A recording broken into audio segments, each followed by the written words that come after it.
Here's the stuff if you want it there.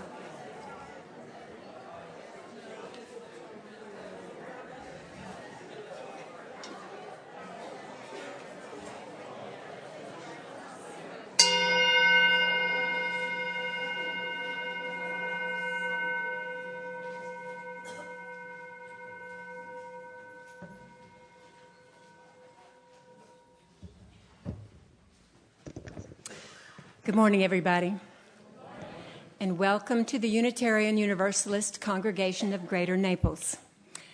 My name is Barbara Glasgow, and I'm happy to be the worship associate for the service today. The worship associates, by the way, are a team of folks that are interested in taking an active role in the Sunday services. And the minister, Tony Fisher, of course, has called this group together with the express hope of sharing this vital aspect of our congregational ministry. It helps make our worship a little more diverse and vibrant. We're glad you're all here this morning. Longtime members, old friends, first-time visitors too. We welcome all of you this morning, and we invite everybody, especially the newcomers, to join us directly after the service for refreshments out here on the patio. We can get to know each other a little better that way. Our mission statement, which is printed on the front of your order of service, says that we're a welcoming congregation, freely seeking intellectual and spiritual growth, striving to create a larger community of peace, of justice, and of love. Here in this free liberal church of ours, we're offered lots of opportunities to grow spiritually in fellowship with others through worship and celebration, such as this service this morning, through education, reflection, and through discussion.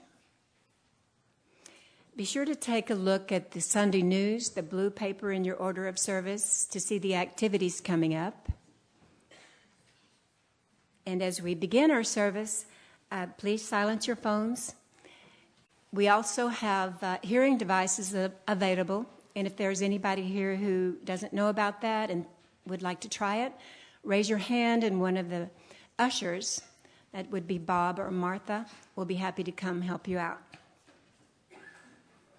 And now, let's settle into worship with the prelude.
The chalice is lit in our midst as a symbol of our liberal faith, a faith built on the foundations of freedom, reason, and welcome, a faith sustained by acts of kindness and justice, a faith that envisions a world flourishing with equality for all people, a faith that demands the living out of goodness, a faith that requires thoughtfulness, a faith of wholeness.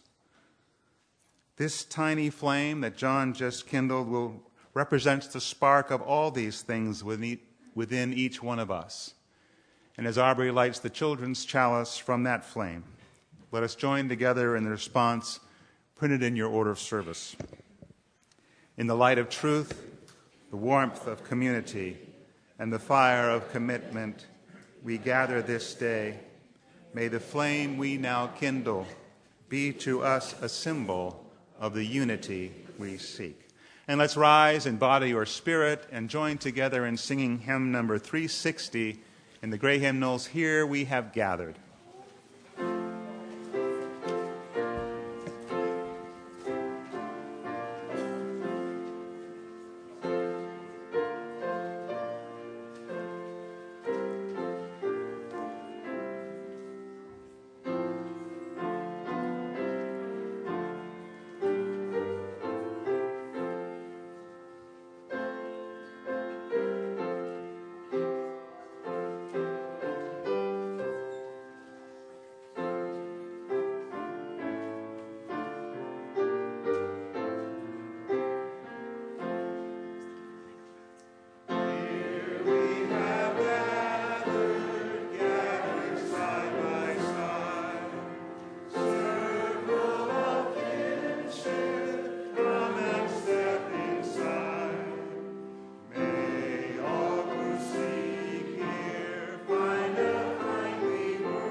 This morning we have a wonderful celebration.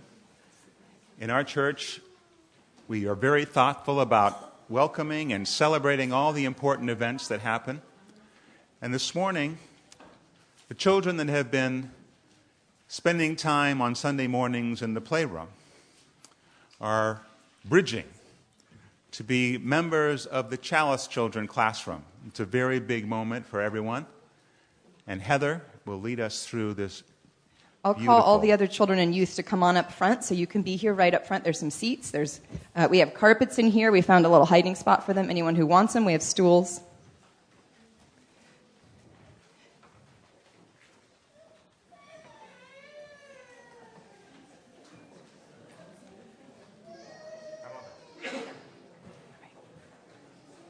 Okay, so I'm going to call up a few of our... Oh, Aviva, come on up. Aviva and Brentley and Amber and Vivian, if you can come stand up here. There you go.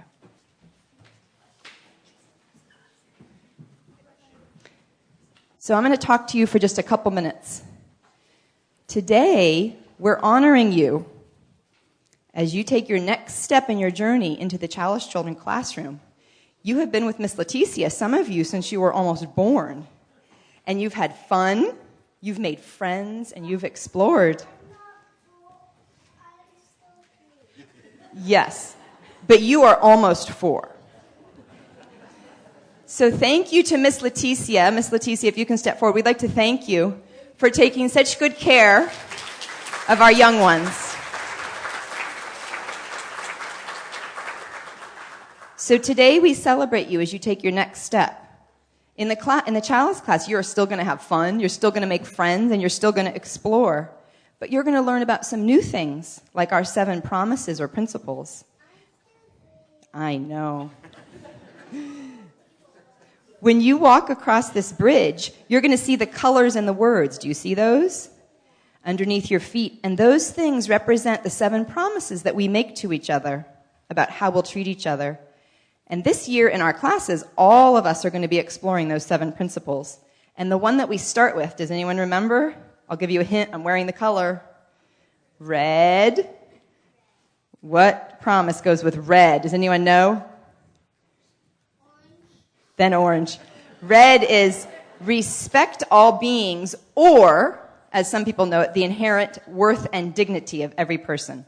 So when I call your name, you're going to say goodbye to Miss Leticia, and your parents are going to walk you across the stage, across the bridge, and you're going to say hi to your new teachers, Alice and Lisette, who came in on the red eye, so she's here in spirit but not body, and Layla. And they will greet you. And when you get there, they're going to give you 2 important things. The first one is a name tag that has your name on it so that we can always know who you are and that you can meet lots of new people in this church. And the other thing is a beautiful book that was written by Jack's mom, Jennifer Dant. And it's called Everybody is Important. And it's about stories of children like you who do good things in the world based on our 7 promises.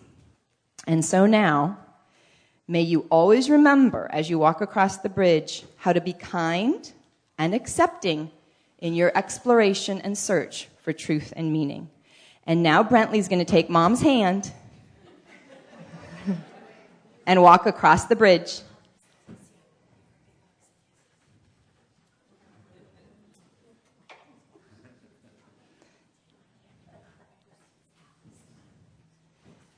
And next, Aviva is going to say goodbye to Miss Leticia. You can wave if you want. And Mom and Dad will walk her across so she can meet her new teachers and get her name tag and her book. And now Amber is saying goodbye. She's ready. And Mom and Dad are going to walk her across. And Amber is 4, as her t-shirt says. And finally, Vivian is going to walk across with Mom, say goodbye to Miss Leticia, and meet your new teachers, or say hi to them since you already know them. And we're also missing a couple other children, Elliot and Christopher, so they're here in spirit. And so I'd like to share a new way that we'd like to recognize people in this congregation so that we can still have the sanctity of worship. We're going to do this. If everyone can just, whenever you feel like you want to clap, put your hands up and do this to recognize our children. So Chalice children, look at your community recognizing you and welcoming you. And now the Chalice teachers will lead us out with their new students. And once they're about halfway down, we'll start singing. So RE students, just make a way for them. They're going to go first. We'll sing hymn number 1008 in the teal hymnal, When Our Heart is in a Holy Place, as the children depart.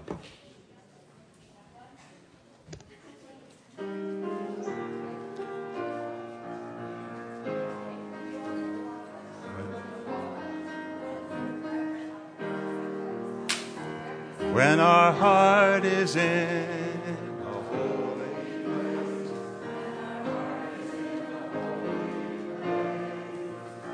we are blessed with love and amazing grace.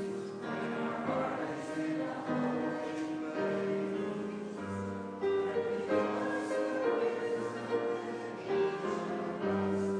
every color, every creed,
In the company of our fellow travelers, let us hold this moment as an opportunity to breathe deeply and find a stillness within, a calm center where we can rediscover our true selves in right relationship with one another and with the world around us.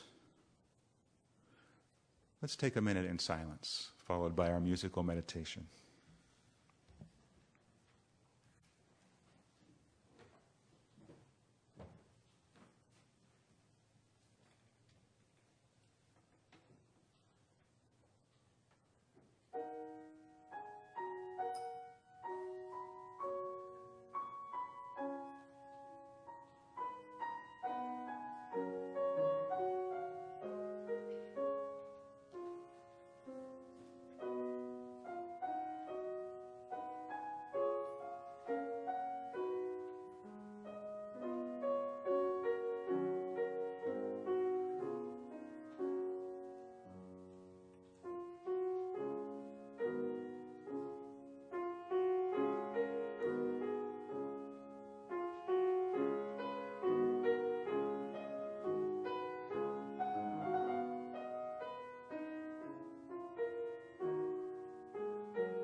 This morning's reading is from Alice Blair Wesley, an influential Unitarian Universalist author known for her exploration of covenants, covenantal theology.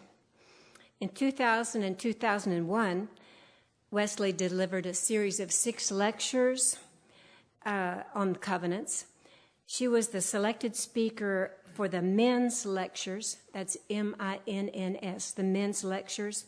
That's an annual series of lectures on religious topics conducted by the First Church Boston and King's Chapel in Boston. These lectures have been quoted in hundreds of sermons, used as a text in Unitarian Universalist courses on history and polity, or governance, in half a dozen seminaries, and they've been explored in congregational study groups. Tony has built today's service substantially on these lectures, Alice Blair Wesley's work. In her first lecture, Wesley said that her 25 years in rummaging around in Unitarian Universalist history was always centered more or less on the hunt for the lay doctrine of our free and liberal churches. She asks, what are we lay members of this liberal free church supposed to understand our congregation to be about? What is our local congregation about? Answer that, she says, and you can discuss the liberal doctrine of the church. That is, you can have a clear conversation about the doctrine that our members should teach concerning their own thriving live wire liberal church, by what they say and by their actions in the church. Because that's what doctrine is, a lived teaching about the essential nature of something. Doctrine is a lived teaching about the essential nature of something. So, Alice Blair Wesley writes, this is my question. What ought the lay members of a liberal free church understand our kind of church to be about now, in our time? And now, if the ushers will come forward, we'll have the morning offering.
When UU minister and historian Alice Blair Wesley asks us to consider what we as lay members of this liberal free church are supposed to understand our congregation to be about, you need to know that this is not some vague hypothetical question she's throwing at us, nor is it a flash quiz on Unitarian Universalist theology. She's asking us, you and me, here and now, to do the real work of understanding why we gather, our reason for being, and how we gather, our polity and our governance. And ultimately to recognize in that undertaking that these questions of why and how cannot really be separated.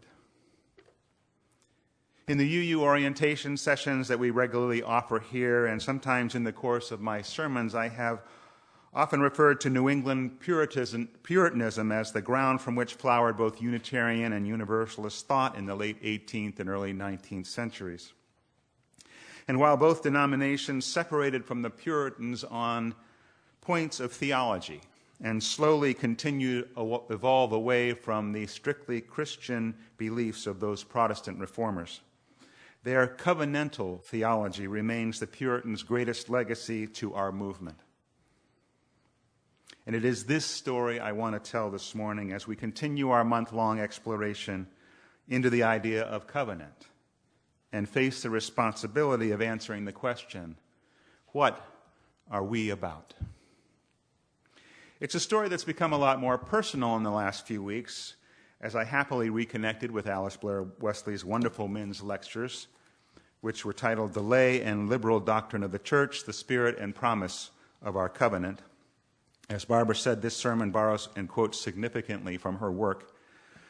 But the story became personal because Wesley focused some considerable attention on a particular piece of New England church history, and that in turn sparked a few of my own internal synapses and inspired me to look back at my genealogy to find out just how tightly the Fishers and their kin were tied to this narrative.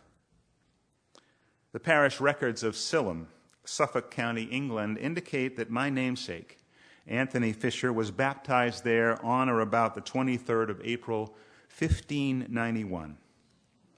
Born into the reign of Queen Elizabeth I, he was the third of at least 6 children, possibly 8, born to Anthony Fisher the Elder and Mary Fisk Fisher. Silham rests on the south bank of the Waveney River in the central part of the region known as East Anglia, north and east of London, mostly flat land that butts out into the North Sea and faces the Netherlands. The Fishers, and especially the Fisks on Anthony's mother's side, were 2 of many Puritan families of that area who had seen their share of persecution under the reign of Mary I, eldest daughter of Henry VIII. And though the rule of her half-sister Elizabeth was a bit more benign, the Church of England, of which she was head, did not look kindly upon these folks, these Puritans, who thought that the Reformation of the Church of England had not quite gone far enough. Part of what I offer today is a truncated, slightly edited, and occasionally rearranged version of Alice Blair Wesley's description of what was happening in England from the mid-1500s to 1630 or so. At that time, the law required that everybody attend services in their own parish, everybody. These Church of England services consisted mostly of a lot of old ceremony left over from the Catholic reign in England, which had hardly any meaning for our spiritual ancestors. They considered the services about which the lay members had no say dull as dishwater, with ill-educated and ill-trained and poorly paid assistant ministers in charge. By that time, the Bible had been translated into English. The Bible, of course, is not really a book, but a collection of many little books from many different centuries. And as more and more lay people in England got a copy, many of them found the Bible very interesting and exciting, just full of the neatest stories and not very much like what they had heard from the pulpit on Sunday morning. At the same time, professors and students at Oxford and Cambridge universities, especially Cambridge, which rests on the inland edge of East Anglia, were afire with their Bible studies in Hebrew, Greek, and now in English, and with the new scholarly Bible commentaries coming off presses in the continent. Some ministers, mostly Cambridge graduates, and some Cambridge professors were then doing some mighty interesting preaching about the Bible in some of the churches. So, tired of the boring services in their own churches, the lay people, like the Fisher clan of Silham, started traveling about on Sundays, leaving their own parishes and heading off to hear exciting preaching in other parishes. Moreover, they wanted to discuss what they had heard with their neighbors, compare what different preachers had to say, and their own interpretations of the stories that they had read. So the lay people got together and met for discussions in their own homes with their whole families. They met in groups in the village, and they met in groups of village and town shop owners. Lawyers met in professional groups for discussion.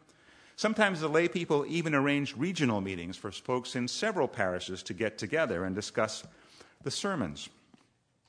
These Puritans were just about the most lay discussion-oriented and lay talking-ish bunch of people in the history of religion. And in these common discussions, they found a connection in the search for truth as far as they were able to discern it, and that connection was palpable. They weren't plotting or scheming to subvert the Church of England. They just wanted to hear good preaching and talk about it, and talk about it, and talk about it. Especially since their Cambridge professors had taught them to understand that nearly all the stories in the Bible, going all the way back to Abraham and Sarah, could be read as having clear political implications with regard to the liberty of the church lay people.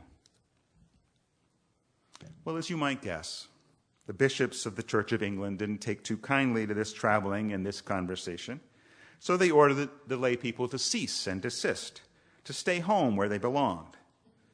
Any preacher whose sermons the lay people liked to hear and met to talk about, the bishops were apt to remove from their pulpits. This was the fate of Anthony Fisher's first cousin, a Cambridge-educated minister named Matthias Candler, who was ejected from his vicarage in Cottenham, Suffolk, for nonconformity. The bishops also made uncomfortable as possible the Cambridge professors' lives. In response, lawyers and business people established lectureships on market days during the week outside the church, but the bishops shut these down too. Of course, Queen Elizabeth and her successor, King James, as defenders of the faith, supported their bishops and supplied them government agents to deal as government agents the world over tend to deal with discussion meetings their bosses don't like. It didn't matter what the people were talking about. The message was to shut them down, punish their leaders, and get back to telling the people the right lessons to take from church history as recorded in the Bible and translated by the church. Despite all the efforts of royalty and the bishops, they were too late. The Puritans had done enough listening and studying and talking to work out in considerable detail what a free church would look like and how authority would be delegated in free churches. The kind of free churches the people had in Bible stories, without bishops, archbishops, and monarchs. The English part of this story can be summed up quite simply. Our spiritual ancestors came to experience together more intensely and richly than ever before in their lives the power of mutual love in freely organized groups. And that experience led them to conclude that freedom is indispensable to the spirit of love. Try to control it with a centralized, top-down, hierarchical organization, and you will kill it. The heat on the Puritans, dissenters, was constantly being turned up, and when Charles I succeeded James in 1625, things got a lot worse. It was soon after that the great Puritan migration to New England began. In the span of less than 15 years, 80,000 dissenters left England, 2,000 of them to the Massachusetts Bay Colony. But this, however, was not a mad dash of a disorganized, disadvantaged population on the run. The Massachusetts Bay Company, which received a land grant and charter from the king, was, in fact, a Puritan organization, though the king probably didn't know it. They had a plan to set up an independent government, only nominally under the king's jurisdiction and far enough away from London that English people who wanted could settle within the jurisdiction of the charter and establish a whole community of free churches without bishops. It was certainly a huge risk to embark on a new life in a new land, and yet whole families quietly settled their affairs in England, brought what they could afford, and made the journey. They were certainly moving away from persecution, but more important, they were moving towards new possibilities. Among them, traveling on the ship Rose from Yarmouth to Boston in the first half of 1637, were Anthony and Mary Fisher and their 6 children. They were the first of the Fisher line to come to America, and that it is for that reason I am named after him. They joined about 30 other families to settle in the town of Dedham, a village south and west of Boston. They were there to settle the village, not to settle in it. And Anthony signed a historic little document known as the Dedham Covenant. In many of the newly settled towns and villages in New England, people from the same parishes often settled together, or at least close by, so it didn't take them long to establish churches. They'd already spent years together in England talking about what kind of free churches they wanted and how a free church should be organized and set up. But in Dedham, people had come from many different parts of England, not knowing one another, and they felt they had better talk through the whole idea of the free church very slowly and thoroughly to be sure they were in agreement. As Alice Blair Wesley writes, whether you ever heard directly of this little event in Dedham or not, to understand in any depth our liberal free church tradition, or to make much sense of deeply rooted everyday realities of Unitarian Universalist churches now, today, you must understand in your bones the historical importance of the spirit of love manifest in the doctrine of covenantal organization. And this little group of people in Dedham understood it in New England in 1637. My namesake signed a document not to establish a church, but to agree to take part in establishing a community with the intent of founding a church. The first statement of this covenant, however, made clear the cornerstone of their work. We whose names are hereunto subscribed do, in the fear and reverence of our Almighty God, mutually and severally promise amongst ourselves to each and profess and practice one truth, according to that most perfect rule, the foundation whereof is everlasting love. To accomplish their task, these new settlers of Dedham set up a series of weekly meetings. Did you ever wonder where the term cottage meetings came from?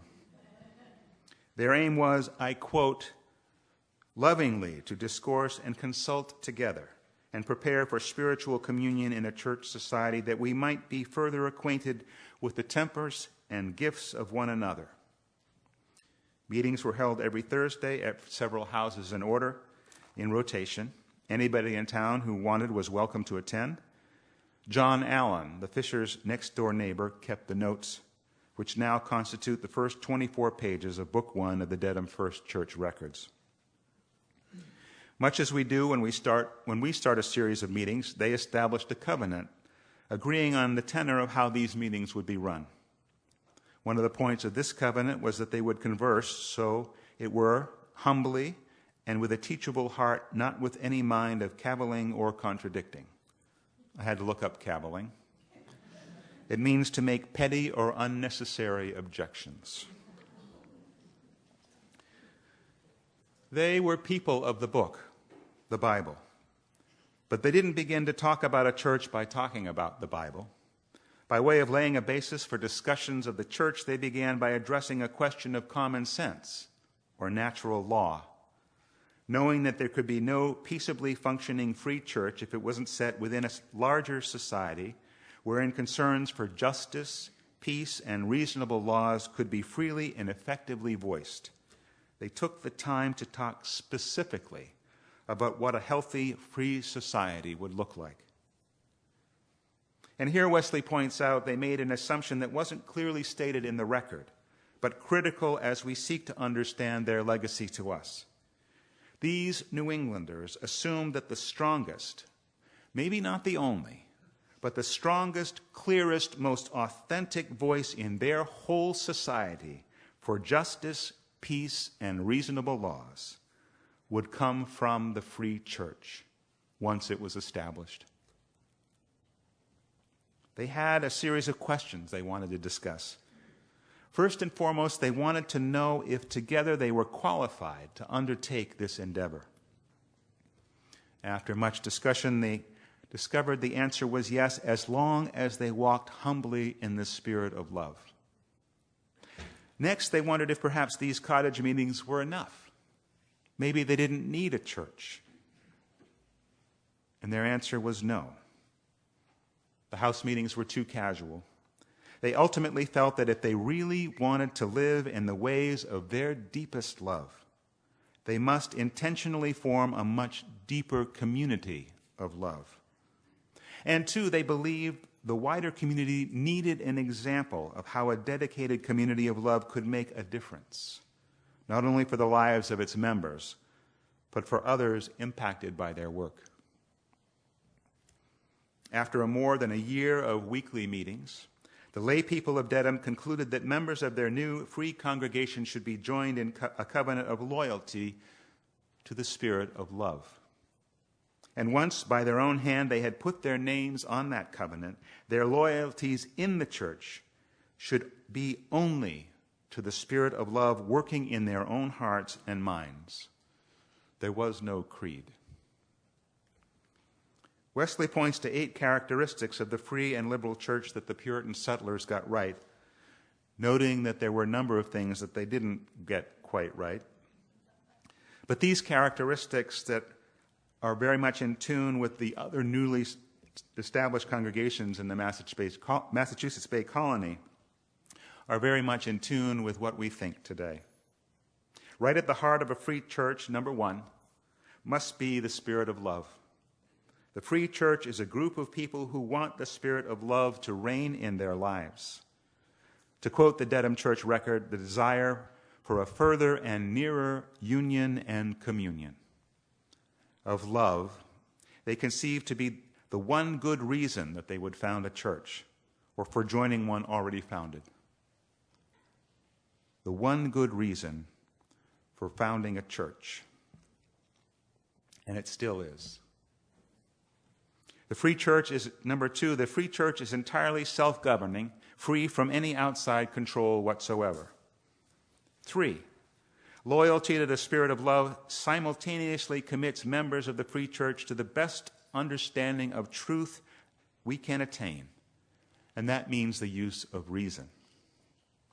Reasoning together about what we love and about all the social implications and complexities of love in continuous consultation has been a built-in part from the very beginning of the free church tradition from which we Unitarian Universalists have come.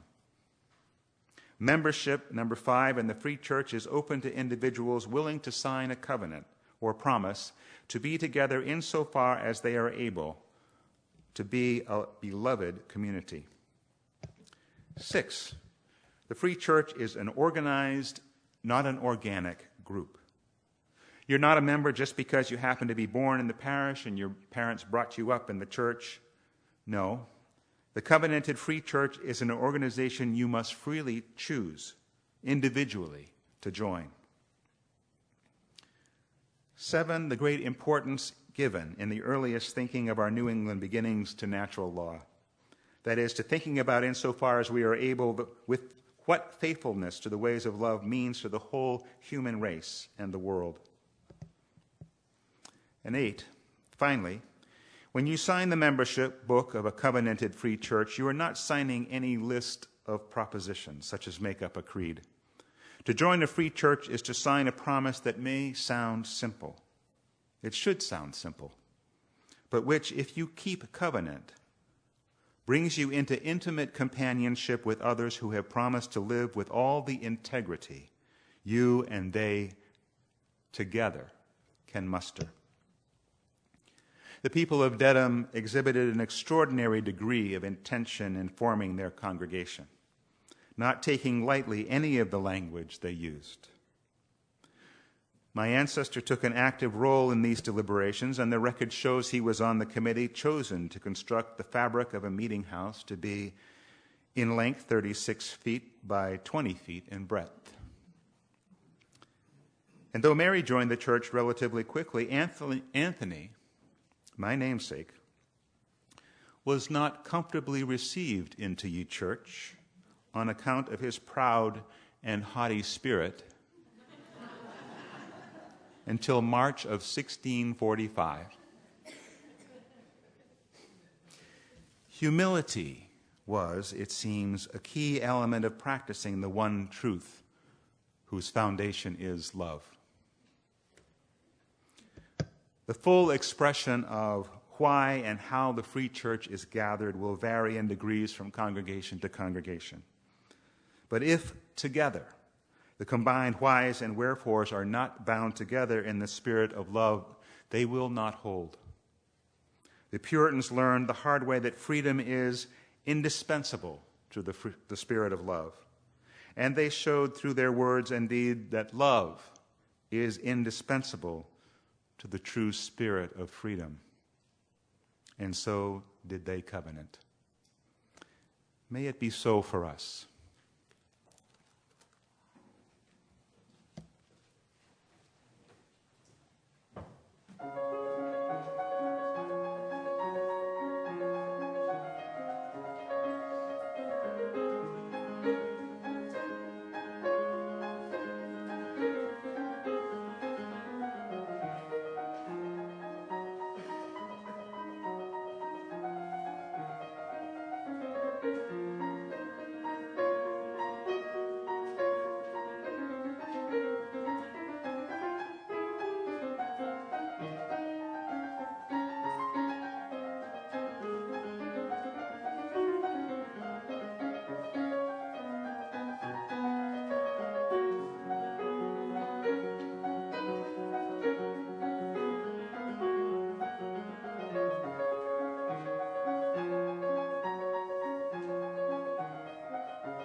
Alice Blair Wesley wondered what a new covenant would look like, written and signed by all the members, constituting a free and liberal congregation of Unitarian Universalists in our times. How would it be worded? She offered up one possibility, an adaptation of the Pilgrim's Covenant. We pledge to walk together in the ways of truth and affection, as best we understand them now or may learn them in days to come, that we and our children might be fulfilled, and that we might speak to the world in words and actions of peace and goodwill. What would ours look like? How will we ultimately express what we as a congregation are about? I certainly look forward to finding out. In a couple of weeks, on the 27th of September after service, I hope that many of you will join us back here in the sanctuary to begin to develop a covenant of right relations that ultimately may be expressed in such a beautiful, poetic way. And now let's join together in singing our closing hymn, number 295, Sing Out Praises for the Journey. Please rise and body your spirit.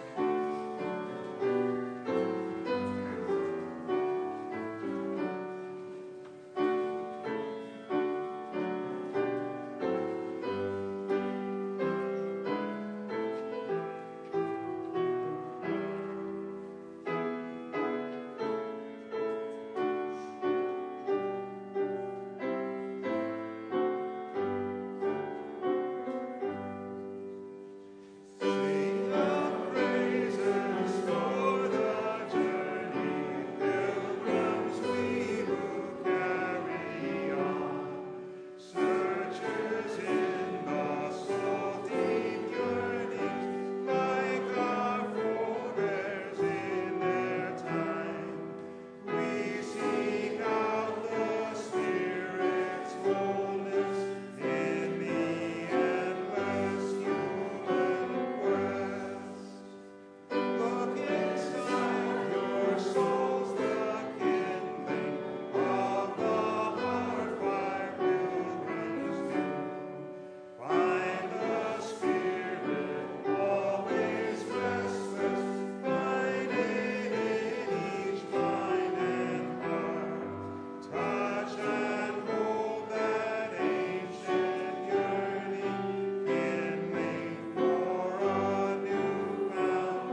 Go out into the world in peace, have courage, hold on to what is good. Return to no person evil for evil, strengthen the faint-hearted, support the weak, help the suffering, honor all beings. Have a great day.